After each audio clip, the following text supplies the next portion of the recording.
Hola, buenas noches. Gracias por estar en nuestra sintonía. Como siempre, comienza el horario prime del canal de noticias 24 horas. Y en Vía Pública tomamos un tema en particular, lo desarrollamos. En este caso, la crónica internacional nos ha generado una enorme preocupación a partir de un terrible atentado que tuvo lugar en la jornada de hoy en Siria. Decenas de personas muertas y se sospecha que además fueron atacadas con un gas químico. ¿Quién está detrás de este ataque? Aún no se sabe, pero las sospechas van desde el propio gobierno hasta Rusia. Estados Unidos en medio aparece también cuestionando la situación que se vive en Siria, pero al mismo tiempo con cuestionamientos de otras naciones que se preguntan por qué entonces no ha actuado en una nación que lleva a cumplir 7 años con una verdadera guerra civil y donde han muerto más de 300.000 personas. Se dice que por lo menos un tercio de ellas son civiles además. Tenemos en nuestro fanpage en facebook.com/24horas.cl esta pregunta a propósito de lo que vamos a conversar más adelante con nuestro invitado, porque vamos a mirar qué está pasando en el mundo a propósito de los conflictos y de las grandes potencias. ¿Qué país considera usted que hoy el más poderoso del mundo? ¿Es Estados Unidos o es Rusia? Ahí nos puede comentar, también votar por supuesto, y con el hashtag #ViaPública en Twitter también puede entregarnos sus opiniones para ir recogiéndolas también a medida que avance el debate con nuestros invitados que van a estar con nosotros más adelante aquí en el programa. Un día como hoy, martes 4 de abril del 2017, donde se han generado un montón de otras noticias también que son relevantes y que vamos a revisar, algunas de las cuales anticipamos en estos titulares en Vía Pública cuando faltan 4 minutos para las 11 de la noche. El ministro de Hacienda condiciona el envío de un proyecto de ley sobre pensiones a un amplio acuerdo con los partidos políticos. La Cámara de Diputados aprobó en tanto una comisión investigadora para poder indagar el millonario fraude en Carabineros. Y la expresidenta de Argentina, Cristina Fernández, fue procesada por asociación ilícita, lavado de dinero y negociaciones incompatibles. También encausaron a sus hijos Máximo y Florencia y a los empresarios Lázaro Báez y Cristóbal López. Todas historias que vamos a revisar en los próximos minutos. Les propongo la pausa. De inmediato empezamos a desarrollar la actualidad en este Vía Pública. Volvemos de inmediato.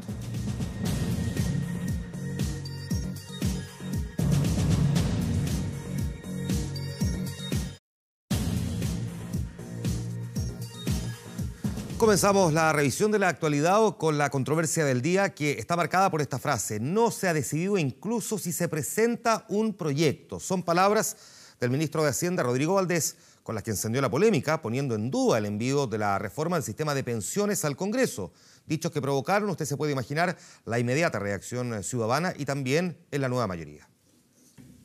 Ha llegado la hora de emprender estos cambios sin demora. Hace casi exactos 8 meses el gobierno emprendió la tarea de buscar un acuerdo transversal para mejorar las pensiones en Chile, una difícil que divide al gobierno y a la nueva mayoría, tanto que el propio ministro de Hacienda puso en duda el envío de una reforma. Le vamos a presentar a la presidenta acuerdos y desacuerdos. Ella no ha decidido todavía ni los contenidos, incluso si el proyecto tiene que ir, porque va a depender de nuevo de qué grado de consenso haya. Si vamos a hacer algo para pelearnos entre nosotros, no tiene sentido. Dichos que de inmediato provocaron la reacción de la ciudadanía. ¿Usted esperaría entonces que se avanzara en este tema, no? Es lógico, lógico. Ojalá salga algo que nos favorezca a nosotros, no solamente a los empresarios. En mi caso, que se mantenga. Claro, principalmente por el tema de la edad de jubilación, ¿o no? ¿Esa es como una preocupación? Claro. Diferencias en ese tema y otros serían la piedra de tope en el oficialismo. A las pocas horas, Rodrigo Valdés moderó sus dichos. Yo creo que Valdés se ha transformado en un factor obstructivo, no colaborativo, respecto al propósito de tener reforma de pensiones en nuestro país. Yo esperaría que tengamos una propuesta en este gobierno. Tal vez no alcanzamos a aprobarla, pero tengamos la propuesta en este gobierno. No me gustaría que mandara el proyecto solo por cumplir y que aquí no logre tener mayor avance precisamente porque no están los acuerdos que se requieren. Para los movimientos sociales y expertos es la presidenta la que debe zanjar esas diferencias. Ya no se puede correr la presidenta de la República. No puede seguir eludiendo el debate frente a una controversia de la magnitud que ha tomado este conflicto, este debate. En general, las encuestas han mostrado que este es un tema bastante impopular y por ende la administración debiese asumir este costo. Es un año muy complejo para tomar decisiones profundas en temas de políticas públicas. Todo queda en manos de la mandataria, quien deberá decidir si enviar o no un proyecto de ley sin el apoyo de todos sus parlamentarios. De persecutores a interrogados, podríamos decir, la situación que viven los fiscales del caso Penta, entre ellos Carlos Gajardo, que van a tener que declarar en calidad de testigos, luego de que la defensa de los controladores del grupo económico acusara engaño por parte de esos fiscales.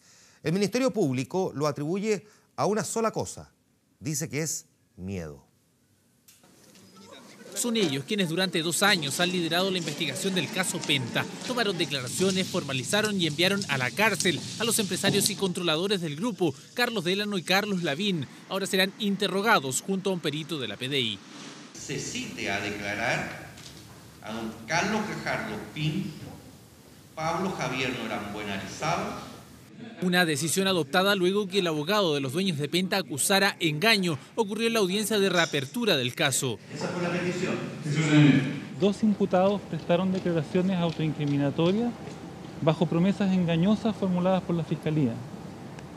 Ese es un hecho que cuestiona los métodos del Ministerio Público y que cuestiona la validez de antecedentes de la investigación que son determinantes. La verdad que es poco creíble que señores con la trayectoria de Leonel Lavín y abogados con la trayectoria de Julián López, un académico destacado, vayan a ser objeto de engaño por parte de fiscales del Ministerio Público. Eso es absolutamente increíble y la verdad que no ha existido, y yo en ese sentido doy fe de la actuación de los fiscales Gajardo y Norambuena. Este lunes, 18 abogados defensores presentaron una acusación en la Fiscalía Nacional para que se indaguen supuestas filtraciones a la prensa. Una denuncia justo el día antes de la reapertura de la investigación y que esta se discuta. Luego ahora la solicitud de que declaren como testigos los fiscales Gajardo y Norambuena buscan generar un condimento y un escenario en que estas personas no estén presentes en el juicio. Es decir, como no puedo tocar el mensaje, debido a que el mensaje es fuerte, trato de atacar al mensajero porque le tengo temor. Esto es miedo nomás. Sí, eso es. Los fiscales del Ministerio Público no están por sobre la ley. Y cuando se cometen delitos al interior del Ministerio Público, esos delitos deben ser investigados. El tribunal estableció un plazo de 120 días de investigación en el caso Penta.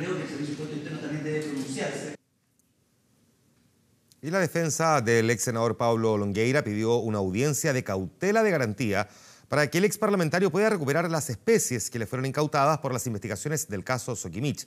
Según la solicitud de la defensa, la devolución de estos elementos sería a efecto de garantizar la libertad de trabajo de Longueira, materiales con los que desarrollaría su labor profesional, por lo que justificaron que la retención de estos afecta gravemente la garantía constitucional de la libertad de trabajo y su desarrollo. Entre los productos incautados se encuentran documentos, informes y un notebook, los que fueron pesquisados en enero pasado por las investigaciones del caso Soquimich. 1090, oficina 500. De forma unánime, la Cámara de Diputados aprobó una comisión investigadora por las irregularidades y fraudes al interior de Carabineros. Con 61 firmas, la iniciativa de los DC Jaime Pilovsky, Sergio Espejo y del socialista Leonardo Soto tuvo el visto bueno de la Cámara Baja, por lo que se va a iniciar una investigación para esclarecer el desfalco al interior de la institución que llegaría, hasta ahora dicen, a los 13.000 millones de pesos. Esta instancia será integrada por 13 parlamentarios y ya adelantaron que van a invitar a los exdirectores de la institución. Esto fue lo que se dijo a propósito.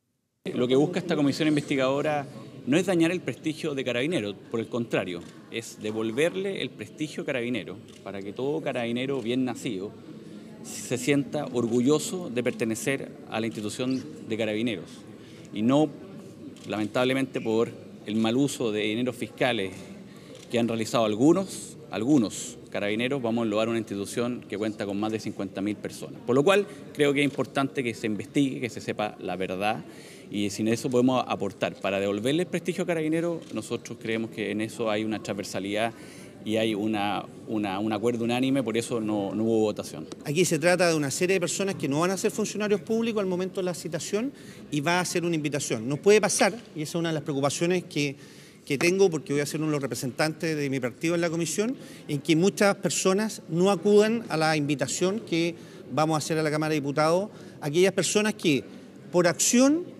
u omisión, en términos de los controles que deberían haber determinado, sean relevantes para asistir a esta comisión. Esa es una de las preocupaciones que nosotros tenemos y espero que no sigan el mal ejemplo del ex general Fuentealba, que citado, o más bien invitado 2 veces a la comisión investigadora, no asistió. Esperar también que aquí asistan quienes tienen que aparentemente algún nivel de responsabilidad. Entre ellos es importante que ojalá pueda asistir el ex general González Llure, quien tenía la responsabilidad del mando cuando habrían ocurrido los hechos que se están siendo investigados. Lo que nosotros queremos aquí es que, en primer lugar, hay que distinguir la responsabilidad administrativa de la responsabilidad penal. Es cierto que la responsabilidad administrativa prescribe en 6 meses, pero la responsabilidad penal no.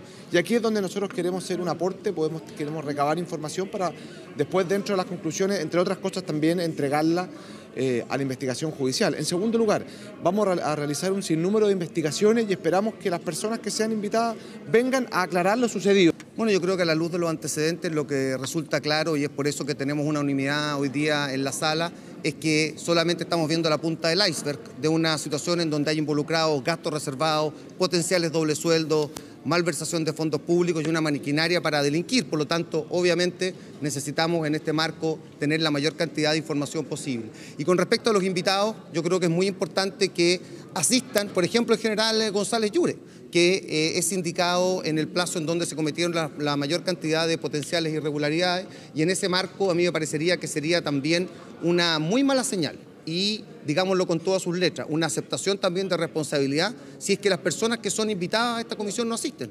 A esta comisión le corresponde ver más bien por qué se ha producido esta red de corrupción, ya que ha trabajado, que se ha apropiado dinero durante muchos años. ¿Qué hizo el alto mando en todo este tiempo?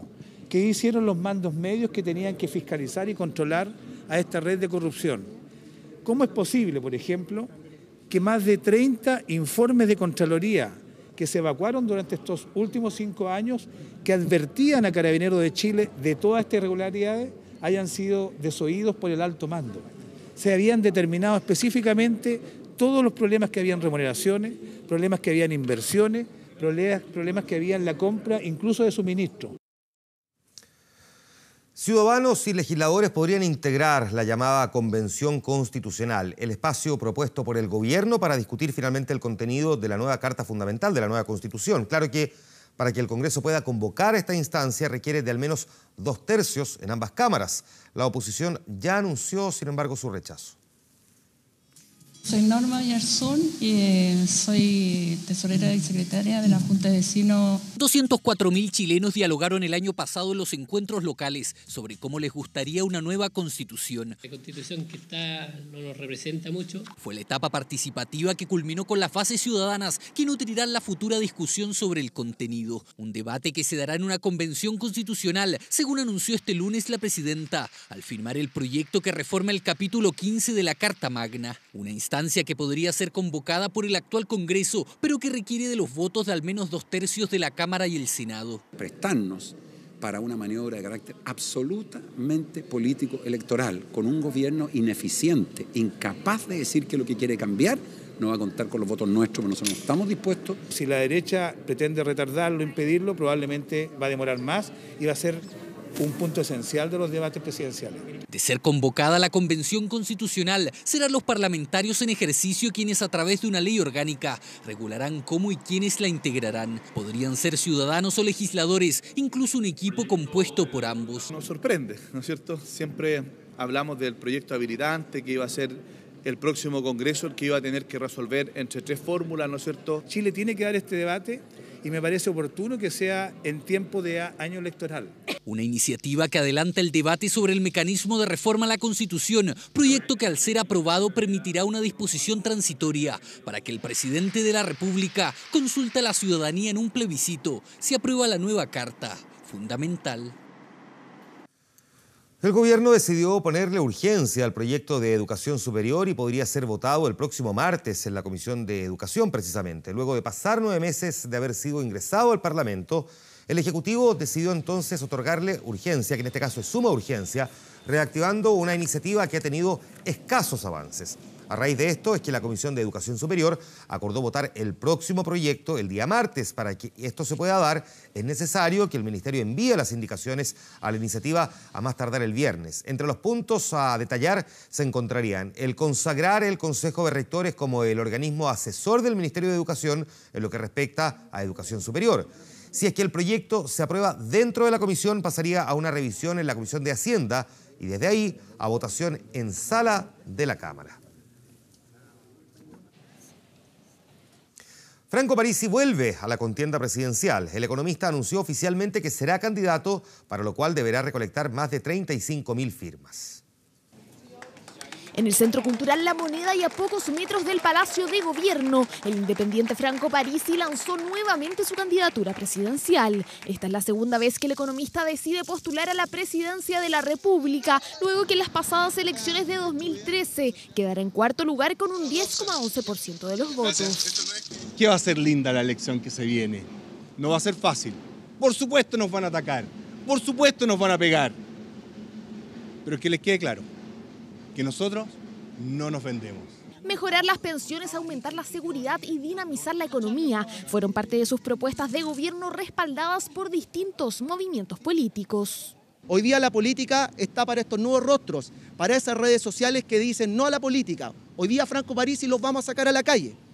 Los va a sacar a la calle. Cuestionado el lanzamiento luego de las polémicas en su pasada candidatura. En 2013 el CERVEL rechazó parte de sus gastos de campaña, en los que incluía la compra de vestuario. Ese mismo año se constataron irregularidades en la recolección de firmas para validar su candidatura. Y por último, Parisi fue acusado de acoso por parte de una de sus alumnas en la Universidad Tecnológica de Texas, Estados Unidos. ¿Vas a hacer una campaña más transparente? Completamente, en realidad no tenemos un peso, así que difícilmente podemos mostrar inversiones. Polémicas de las que pretende desmarcarse y para eso ahora un pastor evangélico lo ayuda a tomar sus decisiones políticas. Decidimos apoyarlo como su pastor, así como un papá apoya a los hijos, ¿no? Que lo único que quiere es verlos surgir. Estamos constantemente juntos, oramos por Chile, por la familia. Franco Parisi aseguró que no participará de primarias y que irá directamente a primera vuelta. Para ir como candidato independiente deberá conseguir 35.000 firmas, de las cuales solo ha reunido 3.000. Con Franco Parisi vamos a estar conversando en El Informante, entre otros invitados, en el día de mañana. Debido a la escasez de profesionales, los CEREMES de salud están extendiendo los permisos a los médicos que no aprobaron el EUNACON. Son varias las localidades con déficit en el servicio público, por lo que las secretarías regionales están aceptando que estos médicos sigan ejerciendo en algunos casos hasta diciembre de este año. Los profesionales que no lograron pasar el examen único nacional de conocimientos de medicina tenían plazo hasta el 14 de febrero para poder regularizar su situación. 277 médicos reprobaron, pero se extendió su salida hasta abril de este año. Sin embargo, la falta de personal de salud ha llevado a los CEREMIS a autorizar que prorroguen todavía más su salida. Desde el Colegio Médico rechazaron esta medida argumentando la falta de calidad de los doctores, mientras que la Asociación de Municipalidades se mostró satisfecha, pues aún están a la espera de que los profesionales lleguen a reemplazar a los doctores que dejaron su cargo tras fallar precisamente ese examen. Un nuevo llamado a participar del Censo 2017 formuló durante la jornada de hoy la presidenta Michelle Bachelet. En la cisterna, la mandataria participó en una jornada educativa para el censo, cuyo eslogan es "Todos contamos". Recordemos que el próximo miércoles 19 de abril se va a llevar a cabo el censo en todo el territorio nacional y en esta ocasión un censo abreviado que va a estar compuesto por un cuestionario de 21 preguntas que van a abordar temáticas como el sexo, la edad, nivel educacional, tendencias migratorias y características de la vivienda, entre otros. Para quienes aún deseen ser voluntarios, el plazo de inscripción termina este viernes 7 de abril, para lo cual tiene que ser mayor de 15 años, tener segundo medio aprobado y cédula de identidad chilena. Vamos a escuchar a la presidenta. Todos podemos poner nuestro granito de arena.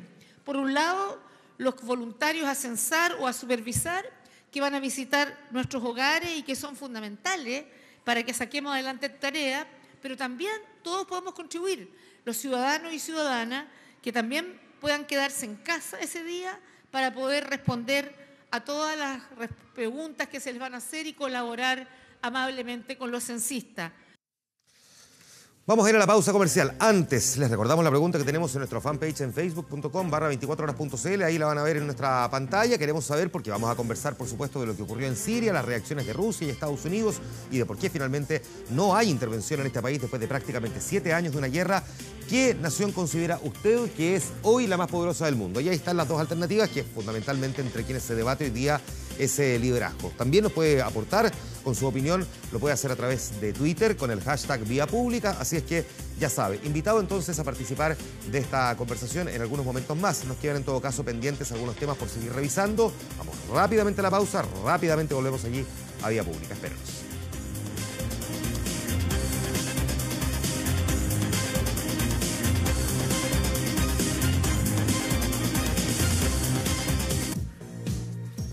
Estamos de regreso, vamos con la crónica internacional. La expresidenta de Argentina, Cristina Fernández de Kirchner, fue procesada este martes por asociación ilícita, lavado de dinero y también negociación incompatible. El juez Claudio Bonavido procesó, además de la exmandataria, a sus hijos Máximo y Florencia Kirchner y a los empresarios Lázaro Báez y Cristóbal López por los mismos cargos. Se les acusa de haber formado una sociedad familiar de arriendo de propiedades con el fin de ingresar dinero proveniente de negocios relacionados con el Estado. Es el tercer proceso judicial que enfrenta a la exgobernante desde que dejó el poder. El magistrado embargó a Cristina 130 millones de pesos argentinos, esto es unos 5.600 millones de pesos chilenos, y le prohibió salir del país a ella y también a los otros procesados.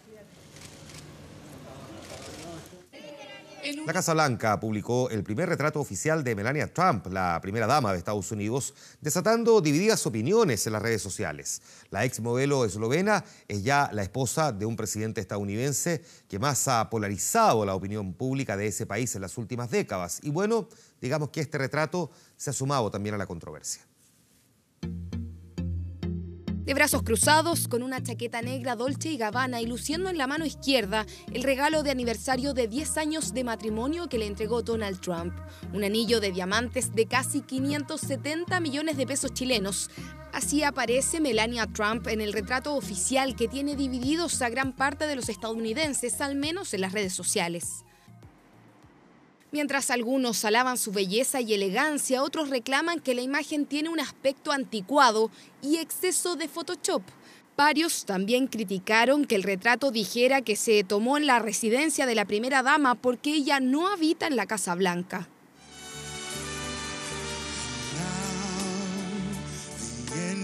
Melania sigue durmiendo lejos de Donald Trump en su departamento de Nueva York, por lo menos hasta que su hijo termine el año escolar.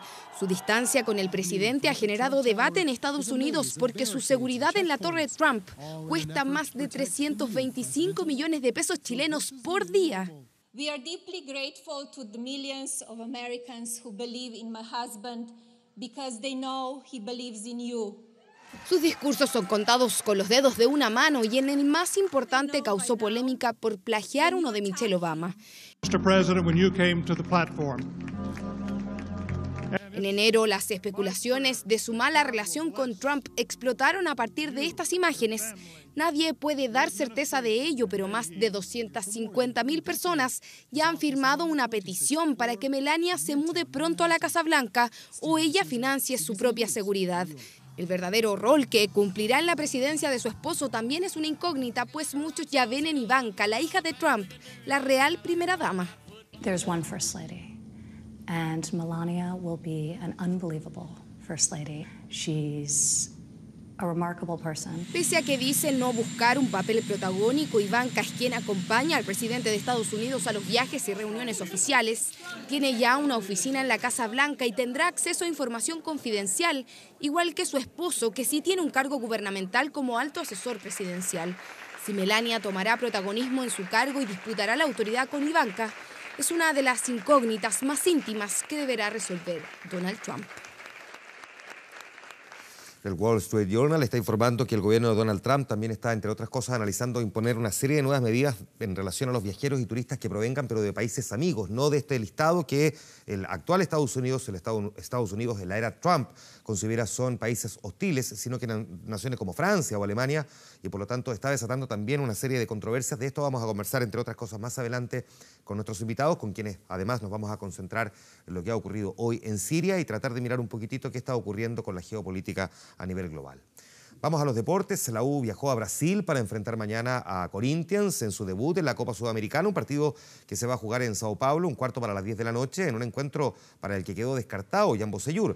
El plantel se embarcó hoy a primera hora, aunque hubo problemas. El avión que debían abordar presentó desperfectos técnicos, por lo que en vez de partir a las 8, salió finalmente a la 1. Todo esto en una semana clave para la U. Recordemos que mañana ante Corinthians y el sábado ante Colo-Colo. Vamos a escuchar al técnico hablando de la difícil semana que afrontan los azules. Vivirlo y sentirlo lo que es el partido del miércoles, porque es muy importante para el futuro, para todos nosotros, ¿no? ¿Ese partido lo planifica Yacine Lorenzetti o tiene alguna esperanza que haya apelación o no va a haber apelación?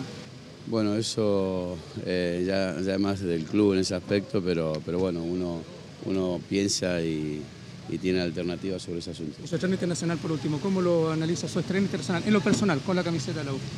Bueno, importante, muy lindo, partido en el cual dos grandes clubes se van a enfrentar y bueno, yo creo que va a ser un muy buen partido y bueno, esperemos un poquito. Nos vamos a Inglaterra, especialmente en Londres, donde se habla solo de Alexis Sánchez. Según el diario The Telegraph, el tocopillano ya habría decidido irse al Chelsea, cosa que no le agradó a su técnico.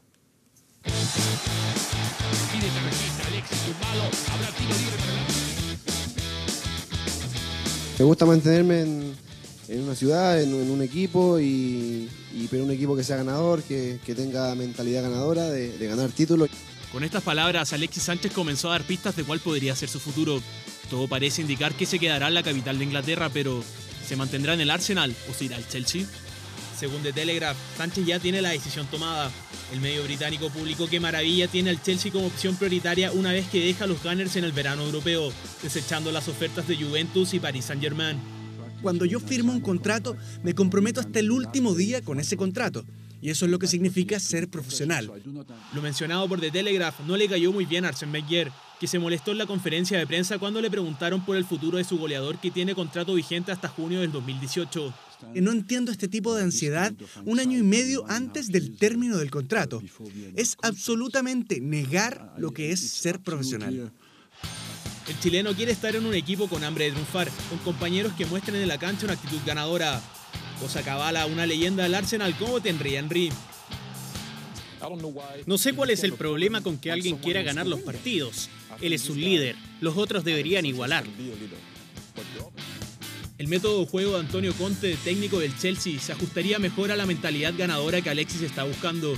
El líder en la Premier además no tendría problemas para pagar los 60 millones de dólares que cuesta el pase del tocopillano. Es el futuro de Alexis que hace pelear a los grandes de Londres.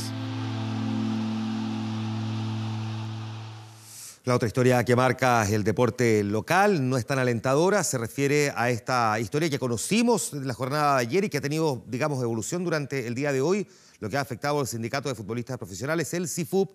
Sabemos que obtiene recursos promedio entre el último año y medio de unos 1.200 millones de pesos, platas que provienen fundamentalmente de organismos sindicales internacionales de futbolistas y también de lo que recibe por parte de Panini, que es, digamos, el que paga por derechos de imagen en los álbumes, por las fotografías de los jugadores. De esos 1.200 millones hay 250 que o están mal contabilizados o que han presentado algún tipo de problemas o que no tienen justificación respecto de cómo se gastaron. Entre otras cosas porque aparece la compra de un pijama de mujer. Se ha tratado de explicar que en estricto rigor no era un pijama de mujer, sino que era un delantal para hacer el aseo dentro de la sede. Una gran cantidad de Biblias, en fin. Ya sabemos que Carlos Soto renunció al sindicato de futbolistas, por lo menos a su cargo dirigencial. No es la única figura que se ha ido. Está la controversia instalada. Se están revisando todavía los papeles para quedar, digamos, completamente despejada la duda de si esto es un problema de contabilidad o derechamente la plata fue a parar a lugares que no correspondían, lo que sería una muy mala historia, otra vez tratándose de fútbol. Es cierto, dista mucho del millonario fraude que afectó a la NFP en la era de Jadwe, pero cuando estamos hablando de ingresos, además sindicales, por 1.200 millones y 250, al menos 250 millones habrían tenido este problema, digamos que esto no tiene que ver con el monto, sino con el porcentaje. Es muchísimo, muchísimo, y sobre todo en un segmento, además, que se supone representa a los trabajadores. Trabajadores que además ganan poca plata. Ojo con eso, porque el grueso del sueldo de los futbolistas no es de los top. Apenas llegan a fin de mes, algunos además sabemos, se atrasan en pagarles meses. Nos vamos a ir a la pausa. Tenemos tema internacional que... Una de las historias más cruentas y más tristes que haya presenciado la comunidad internacional en el último tiempo. Hoy conocimos de al menos 58 personas que murieron y cerca de 100 que quedaron heridas después de un ataque aéreo, aparentemente con gas tóxico que sufrió un pueblo en el norte de Siria. Una historia que ha marcado a la comunidad internacional, un ataque químico que provocó una oleada de indignación internacional. Estados Unidos, Francia e Inglaterra culparon al gobierno sirio, que negó categóricamente cualquier participación, al igual que su aliado, que es Rusia. El Consejo de Seguridad de la ONU convocó a una reunión de emergencia, va a ser mañana en todo caso, con el fin de examinar la evidencia y determinar la posible participación del régimen de Bashar al-Assad en este ataque. El gobierno de Donald Trump calificó como intolerable el hecho y responsabilizó a la gestión del expresidente Obama por no haber actuado con suficiente dureza contra el régimen sirio.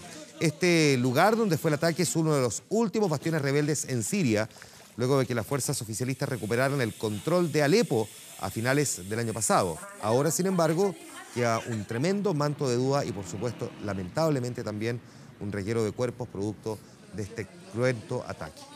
De esto vamos a conversar con nuestros invitados, a quienes voy a presentar de inmediato. Están con nosotros Beatriz Hernández, directora del Bachillerato en Ciencias Sociales de la UDP. Muchas gracias por estar aquí. Bienvenida. Buenas noches. Está con nosotros Guido Larsson, analista internacional de la Universidad del Desarrollo. Muchas gracias por estar aquí. Bienvenido. Un gusto estar acá. Buenas noches. Está con nosotros también Sebastián Briones, doctor en Ciencia Política de la Universidad Católica y académico de la ANEPE. Muchas gracias por estar aquí. Bienvenido. Buenas noches. Y también nos acompaña Kamal Kumsilla, académico del Centro de Estudios Árabes de la Universidad de Chile. Muchas gracias por estar aquí. Bienvenido. Gracias. Buenas noches. Guido, voy a comenzar contigo. La gente sigue la historia, las crónicas internacionales, el público que ve vía pública no es, digamos, también está muy pendiente, son temas que le interesan, pero para todos, tanto para los que tienen un acercamiento, una aproximación, como para quien no lo tiene necesariamente, pero sí un interés, ¿es posible primero que resumamos qué es lo que ha vivido Siria en los últimos años para luego poder meternos a esta realidad y ver cuáles son los protagonistas? A mi juicio, lo que ocurre en Siria es parte de un proceso geopolítico mucho mayor, que muchas veces se asocia a lo que se llama como primavera árabe. A mí no me gusta mucho ese nombre, pero digamos, está más o menos establecido así. Y es el resultante de toda una serie de protestas a nivel social en el norte de África y en Medio Oriente que van teniendo cierto grado de tasas de contagio uno a otro. Llega a Siria a finales del año 2010-2011. Hay protestas contra el gobierno de Bashar al-Assad en base a una, digamos, sequía muy importante que se desarrolla durante 5 años en Siria, entre el año 2006 y 2007. Esas protestas luego recurren a la fuerza por parte de Bashar al-Assad y de su régimen, porque él visualizaba de que su contorno inmediato estaban cayendo un gobierno tras otro, el gobierno Mubarak en Egipto, el gobierno Gaddafi en Libia, las protestas que se dieron en Bahrein, etc. Y rápidamente, como suelen ocurrir en este tipo de cosas, se cae en una suerte de espiral de violencia muy difícil de detener, que luego entonces es aprovechado por los poderes regionales de la zona, Arabia Saudita, Irán, y también poderes internacionales, Rusia, en alguna medida también Estados Unidos, además de los grupos llamados yihadistas. Y en eso hemos estado en los últimos 5 años con una tasa de algo así como 500.000 muertos, millones de desplazados y un efecto internacional a todo nivel, porque esto también está conectado con el tema de los refugiados y con el tema en alguna medida también del terrorismo. Ahora, uno vive un episodio como este. ¿Qué tan comunes, más allá del método utilizado, que en este caso sería gas tóxico, qué tan comunes son ataques de esta naturaleza donde mueren 50, 60 personas? Bueno, va a depender un poco del estándar que ocupemos. No se sabe mucho todavía de este ataque en particular. Hay mucha investigación que viene de vuelta, pero si uno va a lo que ha ocurrido en Irak, si uno va a lo que ha ocurrido en Yemen, de lo cual se habla muy poco, y si uno va a lo que ocurre en Siria, esto no es anormal. Sí es anormal el uso de un tipo de armamento que está prohibido por las convenciones de Ginebra. Que son las que regulan, digamos, cómo son los enfrentamientos bélicos, ¿no? Exactamente, y que yo creo que todos acá concordamos en el hecho de que es un acto absolutamente monstruoso. Las imágenes realmente son horribles y creo que merece la condena que dio hoy día toda la comunidad internacional. Ahora, ¿quiénes son los principales enemigos que tiene hoy día Bashar al-Assad? ¿Los principales enemigos? Bueno, los principales enemigos son 2. Uno son los grupos rebeldes. Esos grupos que, como está comentando Guido, son los que se alzan en armas y quieren derrocarlo.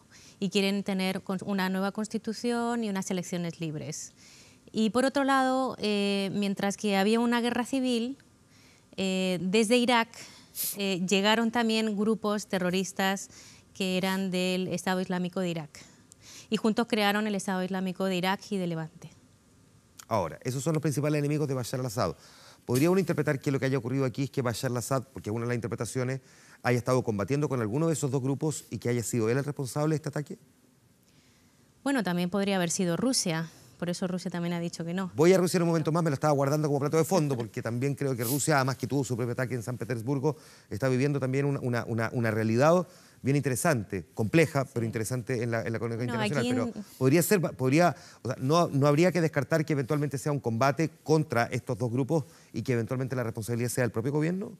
Sí, puede ser la responsabilidad del propio gobierno, puede ser la responsabilidad también quizás de grupos terroristas.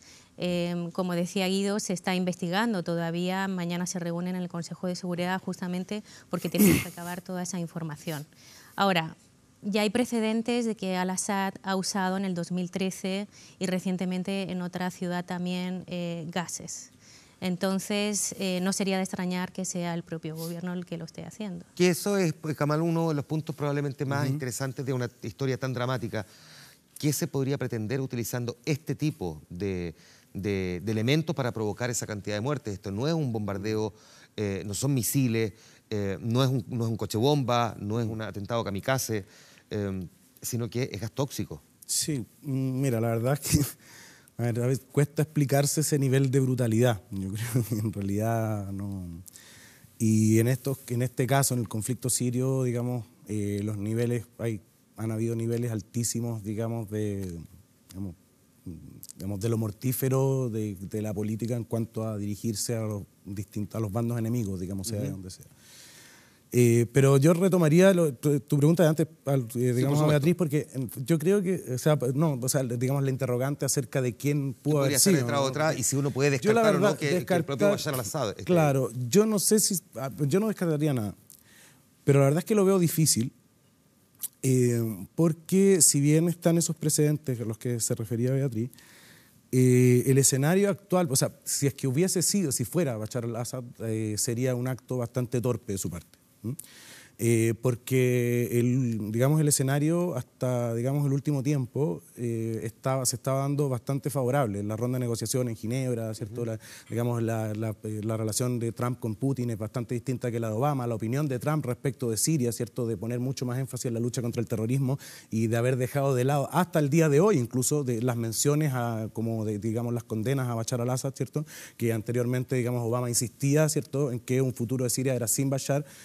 Cuando llega Trump, ese discurso cambia y la política de Estados Unidos en las negociaciones sobre Siria se orienta exclusivamente a que las nuevas tropas norteamericanas que se dirijan allá van a, ¿cierto?, dirigirse al combate de los terroristas. Eso significa Estado Islámico, por lo tanto estaba habiendo una convergencia entre Rusia y, no, más que una convergencia, estaba viendo quizá un escenario que Rusia e Irán podían aprovechar en estas negociaciones, en el sentido que Estados Unidos como que estaba dejando un poco de lado este empecinamiento que tenía Obama con sacar a Bashar del proceso. Entonces, yo creo que esto viene a cambiar, ¿cierto?, el escenario, porque pone a Estados Unidos en una situación de condena del régimen, ¿cierto? Por lo tanto, yo no descartaría, pero creo que sería difícil que haya sido el régimen. ¿Se equivocaba? Porque entiendo por lo que tú, por lo menos en tu descripción, ¿se equivocaba la política de Barack Obama en responsabilizar y focalizar toda su atención en la figura de Bashar al-Assad? A ver, no sé si se equivocaba o no. Lo concreto es que la figura de Bashar al-Assad se ha ido afianzando cada vez más y más, ¿no? Por lo tanto, algo había de error, ¿cierto?, estratégico, al menos yo no voy a hacer juicios morales, pero estratégicamente claramente había un error, ¿cierto?, en cuanto a enfrentar, ¿cierto?, las posiciones de los actores, porque en el fondo si el presidente de Estados Unidos está empecinado con sacar un tipo, ¿cierto?, y ese tipo, ¿cierto?, se ve cada vez más reafirmado, ¿cierto?, por sus aliados, incluso por la población, porque Bashar al-Assad en Siria cada día cobra más apoyo. Esto, cosa que, digamos, entonces, ¿me entiendes? Sí, qué buen punto ese, porque me gustaría, Sebastián, explícame un poquitito cómo es ese fenómeno y cuánto realmente defiende este personaje a su propia población. ¿Cómo se da este fenómeno de que cada vez pareciera estar más respaldado por su propia ciudadanía cuando tenemos, como bien describía Guido al comienzo, 500.000 de muertos prácticamente? Bueno, por un lado ha dado señales de que es capaz de mantenerse en el poder, digamos. Si 5 años de guerra civil no lo han sacado del poder, esto proyecta la imagen de que en el fondo puede seguir gobernando el país. En segundo lugar, él aparece en alguna medida como una especie de régimen moderado, digamos. No es ni excesivamente proislámico ni excesivamente laico y por lo tanto no es el peor de los escenarios para ninguno de los lados, digamos, o no parecería ser tan terrible, digamos. Por un lado tolera y se lleva con muchas minorías. De hecho, una buena parte de quienes lo apoyaban eran justamente minorías cristianas, por ejemplo, que veían con temor que llegara un líder mucho más islámico. Inversamente, muchos otros líderes temían que, volviéndose demasiado islámico, podía provocar una reacción, digamos, adversa semejante a lo del Estado Islámico. Entonces, su posición, digamos, se ve afiatada por esta idea de que ha permanecido en el poder y que puede permanecer más tiempo. Y segundo, porque el apoyo de Rusia, por un lado, cada vez más fuerte, y por otro lado, la tolerancia de Estados Unidos cada vez más grande hacia su permanencia, pareciera ir fortaleciendo cada vez más su posición, digamos. Y encima de eso, el avance que ha conseguido frente tanto al Estado Islámico como ante los rebeldes, parecieran empezar a proyectarlo como el ganador de esta guerra civil. Ya, ahora, voy a retomar aquí una cosa que decías tú, Guido. ¿Qué política pareciera ser más coherente? ¿O cuál a ti te hace más sentido? ¿La que seguía Barack Obama respecto de Bashar al-Assad o la que está siguiendo Donald Trump? O la de Donald Trump en estricto rigor no es una política, sino que uno podría pensar que más bien, porque da la sensación de que Donald Trump ha delegado demasiadas cosas de la política internacional en personajes dentro de su gobierno. Yo creo que la respuesta tiene que tomar como perspectiva básica el contexto en el cual operan los actores internacionales en esas circunstancias históricas. Es decir, cuando comienza la guerra civil en el año 2011, Barack Obama estaba tomando un país saliendo en realidad de la crisis subprime y por lo tanto con enormes problemas económicos. 2011 también marca un problema muy serio entre israelíes y palestinos, donde Barack Obama también tiene que negociar y tiene que muñequear un poco cuál es el problema ahí. Está todo el proceso en el norte de África, como describimos al inicio. Entonces uno también tiene que hacerse la pregunta de cuánto era posible hacer a Barack Obama en esas circunstancias, considerando además que él tenía dos presupuestos estratégicos básicos en Medio Oriente: tratar de retirarse lo más posible de Irak y tratar de salir de Afganistán, dos elementos que habían quedado pendientes desde la política de George W. Bush.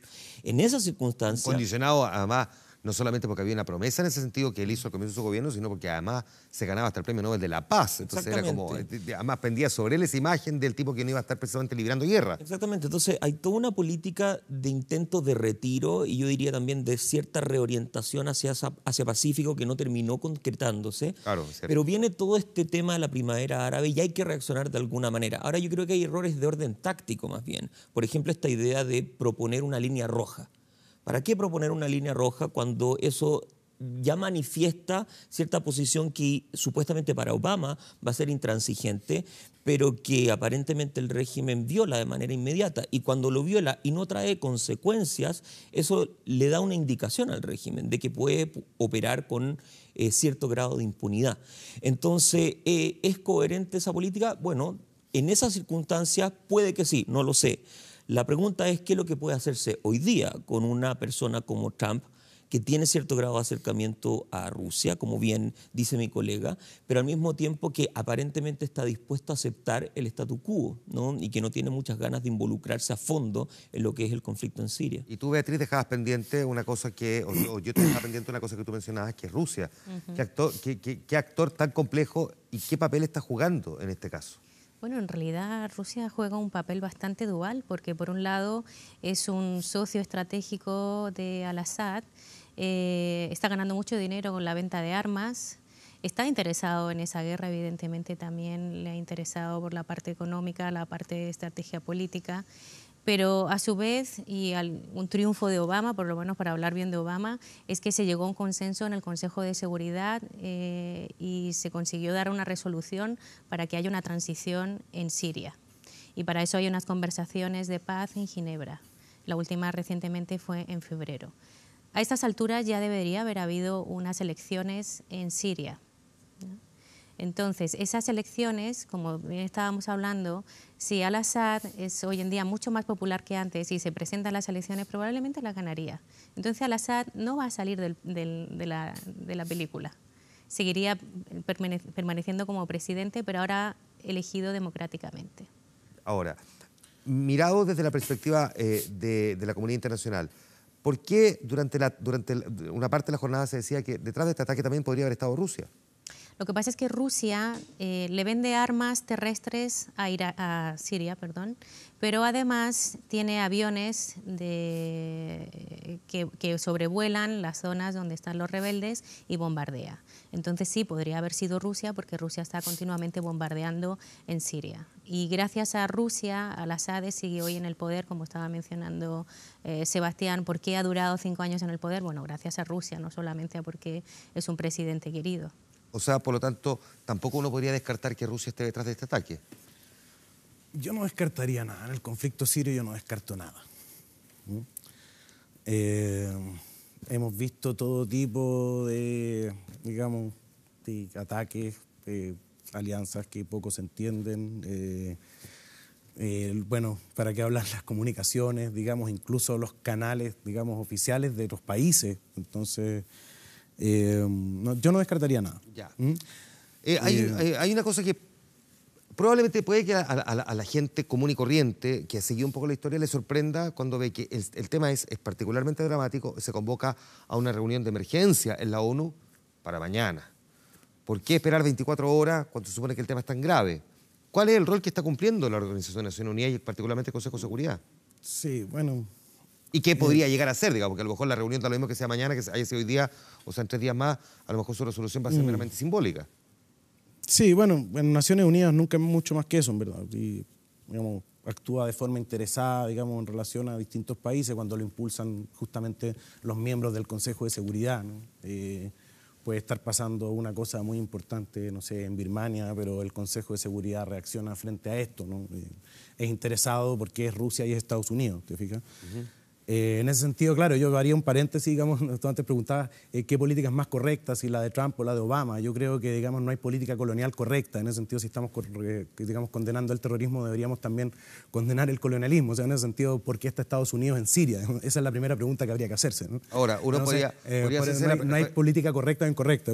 Pero anterior a eso, entonces, uno debería preguntarse si lo que está haciendo Estados Unidos en Siria es colonialismo, porque la pregunta también que mucha comunidad internacional se ha hecho es ¿por qué cresta ningún otro país ha ido a meter para tratar de solucionar un problema donde ha muerto tanta gente y pareciera que además mueren a vista y paciencia de todo el resto del planeta? Claro, porque lo que está sucediendo es que lo que uno puede advertir, de hecho, digamos, Guido hizo una descripción, digamos, bastante atingente, ¿cierto? Y que uno podía ver bastante bien describir, o sea, observar más o menos cómo fue el proceso sirio, ¿no? Y llega un momento en que la descripción de Guido justamente apunta, ¿cierto?, este tema de que, digamos, hay un momento, ¿no?, en que ingresan potencias, ¿no?, internacionales, Estados Unidos, Rusia, y se conforman entonces ejes con potencias internacionales, regionales, ¿cierto?, que obviamente, ¿cierto?, hacen de Siria un botín, ¿cierto?, a saquear en realidad por parte de estas potencias.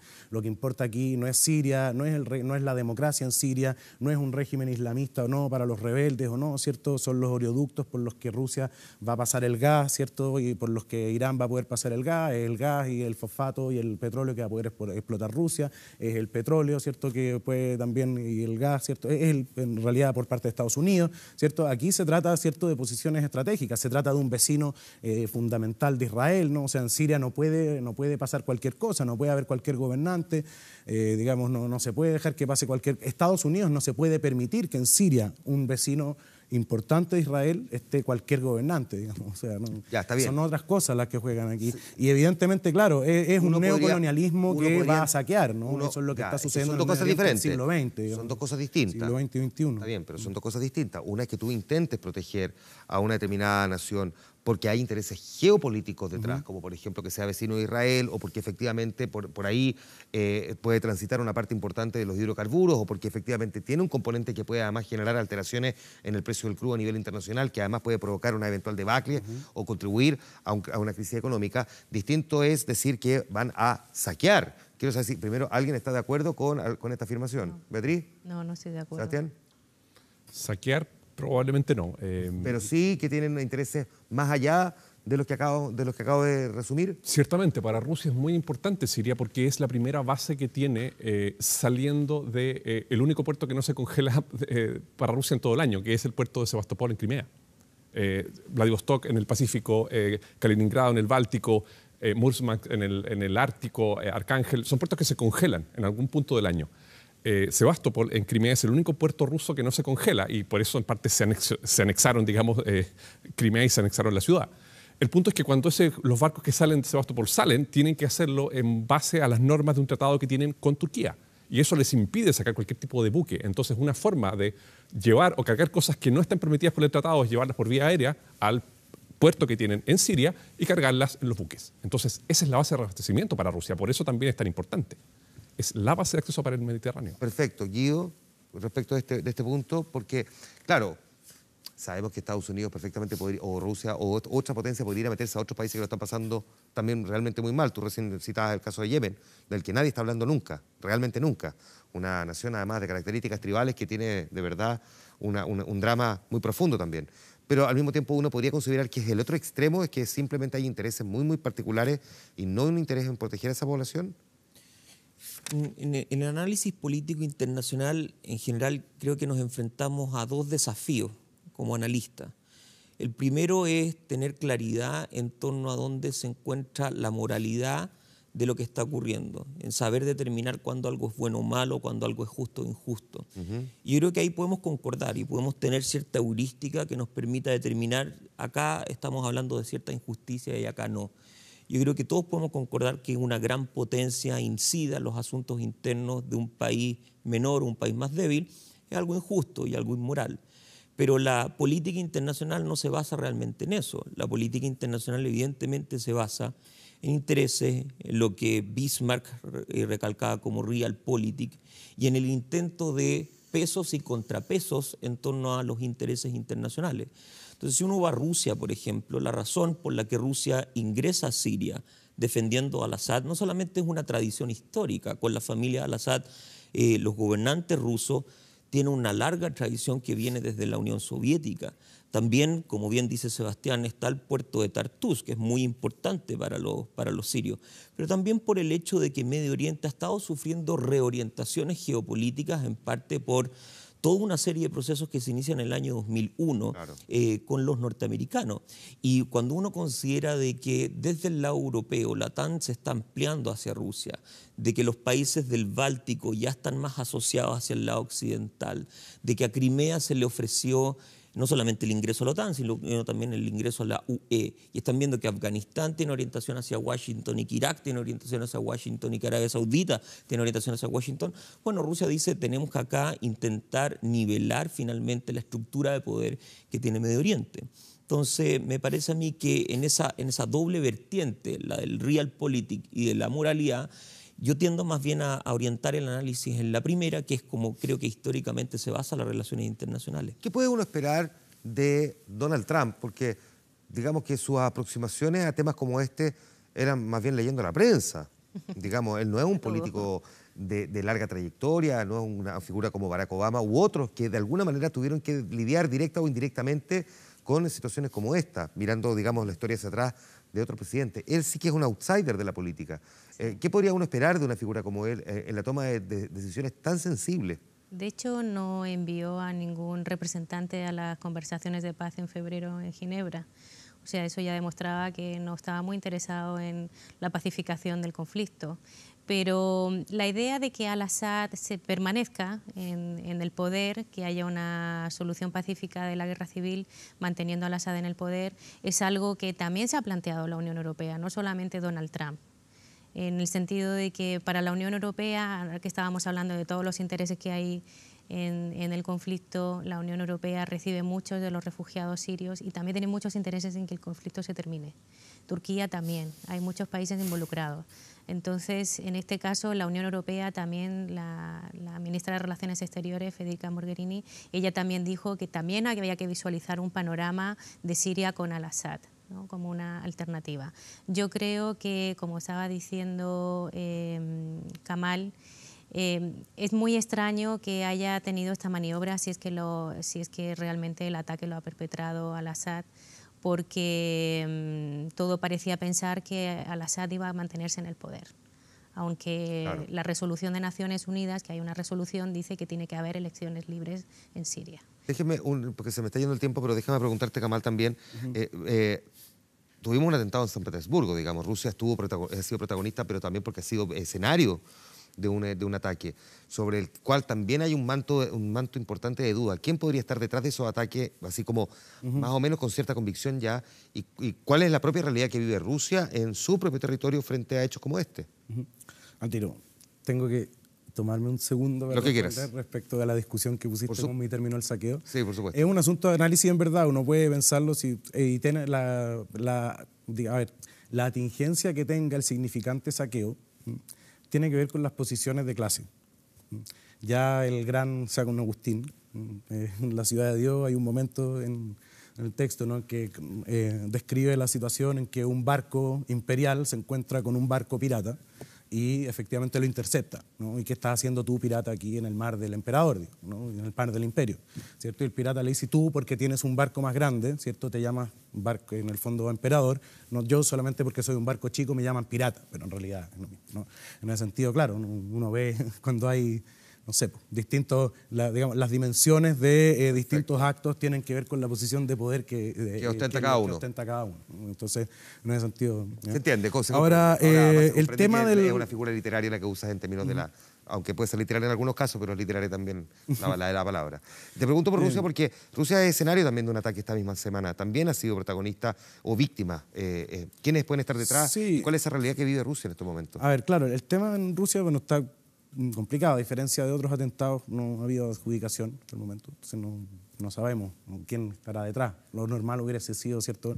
El atentado en Londres se adjudicó inmediatamente. Los atentados que han habido en otros países de Europa se han adjudicado casi inmediatamente también. Por lo tanto, por descarte uno podría pensar en alguien, ¿o no? A ver, por descarte yo pensaría que esto tiene que ver obviamente con la injerencia de Rusia en Siria, digamos. Ahora, si fue el Estado Islámico, si fue Jabhat al-Nusra, si fue Fatah al-Islam, si fue cualquiera de esos grupos yihadistas que opera en Siria y que puede tener cierto revanchismo con respecto a la injerencia que ha tenido Rusia para reafirmar a Bashar al-Assad, claro, yo no lo descartaría, digamos. Pero, no sé, se habla de un joven uzbeco que, digamos, que tenía una historia ahí en Rusia, ¿no? Entonces... También tiene un poco, bueno, pero tiene un perfil parecido al del resto de los atentados en Europa, ¿no? Un joven musulmán de Asia Central, ¿cierto? Claro. Digamos, que en este caso está en Rusia, ¿cierto? Ciudadano ruso en lugar de ciudadano europeo, ¿no? Entonces, pero tienen más o menos las mismas características, no ha sido adjudicado, pero uno podría pensar que, obviamente, o sea, ¿por qué le van a pegar a Rusia con un atentado, digamos, de estas características, ¿cierto? Similar como se le ha dado a Francia o a Inglaterra, o tiene que ver, obviamente, con su interés en Siria, ¿no? ¿Tiene alguna respuesta alternativa a esa, el por qué a Rusia le pueden atentar de esta manera? Yo diría que podría tener que ver más que con Siria, con Chechenia. Tiene que ver quizás con algo de la causa islámica, pero probablemente más vinculado a los pueblos que están ubicados a lo que era el sur de la Unión Soviética, digamos, y lo que es, digamos, el sur o el centro de Asia. Entonces, si bien hay algo relacionado, tiene mucho más que ver con pueblos que son en algunos casos de origen turkmeno, pero que sí son islámicos, pero tiene que ver más bien con ese punto específico de la relación, digamos. Los separatistas chechenos en su momento y una serie de otros pueblos que se sienten oprimidos o atacados por Rusia en algún nivel. Que han sido permanentemente, además, piedra en el zapato los chechenos para Rusia, Guido. Chechenos hay en Estado Islámico, sí, por supuesto. Musulmanes turkmenos, digamos, entonces puede tener que ver con Chechenia y con toda esta red, podría estar cruzado, dices tú. Claro. ¿Tu opinión sobre qué podría haber? Es que hay tres hipótesis en torno a un posible autor. El primero, efectivamente yo concuerdo con la idea de terrorismo checheno. El tema del extremismo checheno, por lo demás, tiene larga tradición en Rusia. Todos nosotros recordamos cosas como la masacre de Beslan, por ejemplo, donde mueren 300 escolares, o el atentado en el teatro de Dubrovka, donde mueren algo así como 90 personas, o el atentado en Volgogrado del 2013, donde mueren 15 personas, todos por parte del separatismo checheno, en particular la facción Besayev. Aunque el del teatro, digamos, también tuvo que ver con la respuesta del gobierno. La respuesta de Putin, efectivamente. Murieron más por la respuesta de Putin que por... Sí. Pero bueno. Nótese lo que usaron para... Que fue gas. Exactamente. En segundo lugar, yo diría que hay una posibilidad de que esto sea un atentado del denominado Emirato Caucásico, que lo que pretende hacer es intentar unificar toda una serie de regiones del norte del Cáucaso, Dagestán, Kabardino-Balkaria, Ingusetia, Chechenia, etcétera, en un gran emirato regido por la Sharia. Y el tercero, efectivamente, uno no puede descartar alguna organización yihadista sin dejar de olvidar de que el Estado Islámico ya realizó un intento de atentado que no tuvo mucho éxito el año pasado al intentar matar a 2 policías rusos.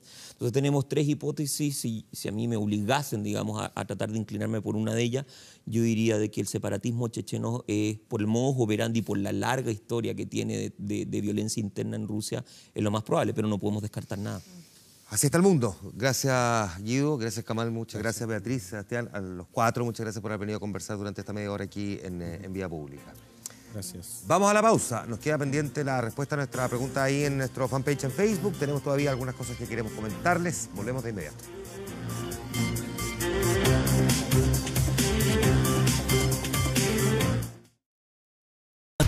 Algunas cosas, la respuesta a nuestra pregunta, después de lo que hemos conversado en la última media hora, aunque la teníamos formulado desde hace rato en nuestro fanpage en facebook.com/24horas.cl. ¿Qué país considera hoy el más poderoso del mundo? Queremos saber si usted piensa que es Rusia o Estados Unidos, y así estuvieron las respuestas. Que las vamos a ver de inmediato aquí en nuestra pantalla. Mire, bien peleado, 54% de la gente piensa que Rusia y el 46% piensa que Estados Unidos. Algo le había alcanzado justo a ver ahí de nuestro portal 24horas.cl, que destaca entre varias otras noticias esta. El miércoles declara testigo clave en el caso de Nabila Rifo. Su participación en el juicio oral estaba programada para este martes, pero no llegó, por lo que fue reagendada.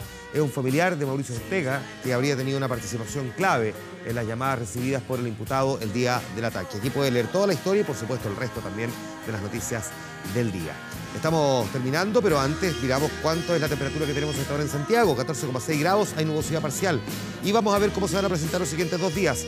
Va a estar despejado mañana con 27 grados, nubosidad parcial para el jueves, y ojo que dicen que el viernes podríamos tener precipitaciones al finalizar el día en la zona central. Esta es la imagen del video con el que finalizamos.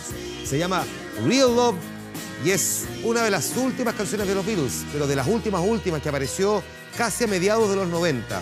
The Real Life se llamaba una canción que había grabado John Lennon con algunas tomas que había hecho hartos años antes de otra canción que nunca se publicó, que se llamaba Real Love. La mezcla entre ambas para un documental de John Lennon llamado Imagine, y luego el trabajo de los 3 sobrevivientes de los Beatles, porque en esa época estaban 3 de ellos vivos: George Harrison, Paul McCartney y Ringo Starr. Finalmente derivaron en que se pudiera componer esta canción. Ustedes, si ven este video, si lo buscan en YouTube, van a encontrar imágenes de un John Lennon antiguo y de, digamos, Paul McCartney, George Harrison y Ringo Starr en los 90, participando en la grabación para completar el tema y luego publicarlo como parte de lo que no se conocía de los Beatles. Los grandes seguidores de los Beatles no son muy fanáticos de esta canción, pero el resto de la gente la validó y la valoró un montón. De hecho, se convirtió en uno de los éxitos que sonaron en la radio por esos años, a comienzos de los 90. ¿Por qué la estamos escuchando? Porque resulta que la viuda de George Harrison, porque es el otro Beatles que no está vivo, dice que revisando material encontró una canción que se llama Oh Ringo, que George Harrison habría escrito para el primer disco en solitario que no fuera de covers de Ringo Starr. Él le entregó varias otras canciones, una que se llama Photograph, en fin, varias otras más, pero esta nunca nadie sabe por qué se la entregó, y ahora está todo el mundo esperando que ese material se conozca para saber si efectivamente es un material grabado por George Harrison o solamente la canción escrita que a lo mejor Ringo, que si está vivo, podría grabar. Con esta historia que se sigue escribiendo de los Beatles, estamos llegando al final de esta edición de Vía Pública. Mañana a esta hora estaremos al aire con El Informante. Gracias por habernos acompañado. Vía Pública vuelve el día jueves. Descansen, buenas noches.